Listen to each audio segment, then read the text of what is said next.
नमस्ते। आज हामी स्कटल्यान्डमा भएको आईसीसी क्रिकेट विश्वकप लिग 2 को त्यो रोमाञ्चक खेलको कुरा गर्दैछौँ। नेपालले नेदरल्यान्ड्सलाई हराएको त्यो खेल। नमस्ते। हो, त्यो जित साँच्चै नै मतलब निकै महत्त्वपूर्ण थियो नेपालको लागि, त्यो पनि बाहिर गएर खेल्दा। हो नि, हामीसँग कान्तिपुर र अरू समाचार स्रोतहरूबाट पनि जानकारी छ। आज यसकै गहिराईमा पुगेर कुरा गरौँ न त। एकदम। खेलका मुख्य पक्षहरू के थिए, खेलाडीहरूको प्रदर्शन अनि लिग तालिकामा यसको के असर पर्छ त्यो सबै हेरौँला। ल, नतिजाबाटै सुरु गरौँ। नेपाल 16 रनले जित्यो, 267 रनको लक्ष्य दिएको थियो। अनि नेदरल्यान्ड्सलाई 49.2 ओभरमा 220 मै अल आउट गर्यो।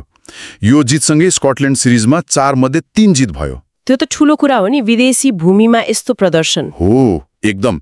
यसले त त्यो 2023 मा युएईमा गरेको प्रदर्शनलाई बराबरी गर्यो नि, त्यहाँ पनि 4 मा 3 जितेको थियो।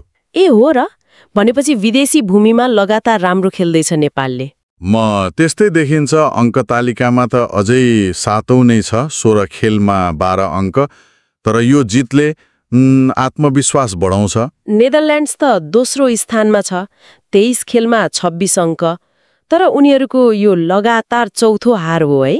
हो, उनीहरू अलिकति दबावमा छन् होला, शीर्ष 4 मा पर्नुपर्ने दबाव। अब बलिङको कुरा गरौँ। नन्दन यादवको डेब्यू कस्तो रह्यो? ओहो, नन्दनको डेब्यू त स्मरणीय नै भयो।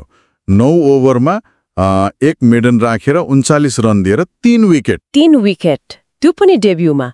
महत्त्वपूर्ण विकेटहरू थिए होला नि। एकदम। म्याक्स ओडोड अनि रोयलो फन्डेर मर्बी जस्तो अनुभवी खेलाडी अनि केएल क्लाइन, उसको प्रदर्शनले त मतलब टिमलाई धेरै राहत दियो। सोमपाल नहुँदा उसको प्रदर्शन झनै महत्त्वपूर्ण भयो। अनि सन्दीपले पनि आफ्नो अनुभव देखाए। 10 ओभरमा 39 रन, 3 विकेट।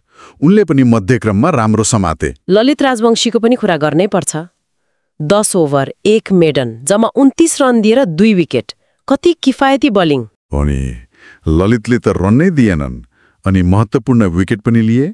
वेस्ली बारेसे र कप्तान स्कट इडवर्ड्स दुवै सेट ब्याट्सम्यानलाई आउट गरे। करण केसी र कुशल भुर्तेलले पनि 1-1 विकेट लिए। करणले त अन्तिम विकेट लिएर जित पक्का गराए। बलिङ एकदमै सन्तुलित देखियो त्यो दिन। सबैले आफ्नो जिम्मेवारी पूरा गरे। तर जित्न त ब्याटिङ पनि चल्नु पर्यो। Arif Sheikh player of the match, 82 run. आरिफको त्यो 82 रन त मतलब खेलकै टर्निङ पोइन्ट जस्तो भयो। 84 बलमा 7 चौका 2 छक्का, उनको वन डे करियरकै हाईएस्ट स्कोर पनि हो यो। ए हो, यसअघि नेदरल्यान्ड्स विरुद्ध नै थियो रे 78 रन। हो, सुरुमा अलिकति विकेट गएको थियो नि। कुशल 18 मा आउट भए, तर भीम सार्की र कप्तान रोहित पौडेलले सम्हाले। दुवैले 35-35 रन बनाए। तेस्रो विकेटको लागि 59 रनको साझेदारी पनि गरे। त्यो साझेदारी महत्त्वपूर्ण थियो। त्यसपछि आरिफले इनिङ्सलाई राम्रोसँग डोर्याए। दिपेन्द्रले पनि 16 रन बनाए। तर त्यो पेनाल्टीको कुरा नि, आरिफ डेन्जर जोनमा 2 पटक दौडिँदा 10 रन पेनाल्टी लाग्यो रे। त्यो अलिकति नहुनु पर्ने भयो। नेपाललाई 10 रन पेनाल्टी लाग्यो अनि नेदरल्यान्ड्सले 100 बाट ब्याटिङ सुरु गर्यो। त्यसले त मानसिक दबाव त बढायो होला नि सुरुमै। खै, 10 रन सित्तैमा पाउँदा विपक्षीलाई फाइदा त भइहाल्छ, तर नेपाली बलरहरूले त्यसलाई धेरै अघि बढ्न दिएनन्। नेदरल्यान्ड्सका ब्याट्सम्यानहरूले प्रयास त गरे। बारेसीले 36, एडवर्ड्सले 30, लेभिटले 27, नोआ क्रसले 22, केएल क्लेनले 25 बनाए। तर ठूलो साझेदारी हुन सकेन, विकेट गइरह्यो। उनीहरूको बलिङमा पल वान मिकेरनले 4 विकेट लिए, माइकल लेभिटले 3 विकेट। लेभिटले त भीम, रोहित, दिपेन्द्र तीनैजनालाई आउट गरे। हो, बलिङमा उनीहरूले राम्रै गरेका थिए, तर 237 रन बनाउन सकेनन्। टिममा परिवर्तन पनि भएको थियो है। सोमपाल कामी र गुलशन झा चोटले खेलेनन्। सोमपालको कुइनामा, गुलशनको घुँडामा चोट लागेको छ। उनीहरूले अब हुने T20 श्रृङ्खला पनि गुमाउने भन्ने छ। ओहो, त्यो त ठुलै धक्का भयो नि टिमलाई। हो, अनुभवी खेलाडी नहुँदा गाह्रो त हुन्छ, तर नन्दन यादव र बसिर अहमदले मौका पाए। नन्दनले त आफूलाई प्रमाणित नै गरिहाले। अनिल शाहले आसिफ शेखको ठाउँ लिएका थिए। यसले बेन्च स्ट्रेन्थ पनि तयार हुँदैछ भन्ने देखायो। यो सकारात्मक कुरा हो। एकदम। समग्रमा यो जित निकै महत्त्वपूर्ण रह्यो।